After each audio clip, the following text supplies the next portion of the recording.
મારા નાના નાના બાળ વૈષ્ણવને જય શ્રી કૃષ્ણ.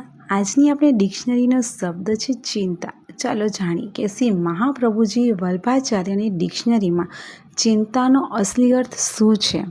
મહાપ્રભુજીએ પોતાના નવરત્ન ગ્રંથની શરૂઆત જ આ દિવ્ય આજ્ઞાથી કરી છે. ચિંતા કાપીના કાર્યા, એટલે કે વૈષ્ણવે ક્યારે કોઈ પણ પ્રકારની ચિંતા ન કરવી જોઈએ.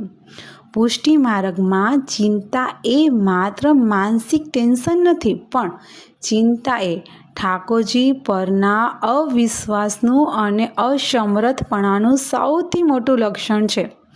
જ્યારે જીવ એમ ચિંતા કરે છે કે મારું શું થશે, મારા કામ કેવી રીતે થશે, ત્યારે તે અજાણતા શ્રીનાથજીના સમર્થપણા પર શંકા કરે છે. મહાપ્રભુજી સમજાવે છે કે જે જીવ એકવાર બ્રહ્મસંબંધ લઈને શ્રી કૃષ્ણના શરણોમાં આવી ગયો, તેના લૌકિક અલૌકિક એટલે કે આ લોક અને પરલોકના બધા જ કામોની જવાબદારી સાક્ષાત પૂર્ણ પુરુષોત્તમ શ્રી કૃષ્ણ પોતાની ઉપર લઈ લે છે. માટે બ્રહ્મસંબંધ પછી પણ દુનિયાની ચિંતા કરવી એ પ્રભુના આશ્રયનું અપમાન કરવા બરાબર છે. જો ચિંતા કરવી જ હોય તો માત્ર ઠાકોરજીના સન્મુખની એટલે કે સેવાની ચિંતા કરો, પોતાના સ્વાર્થની નહીં.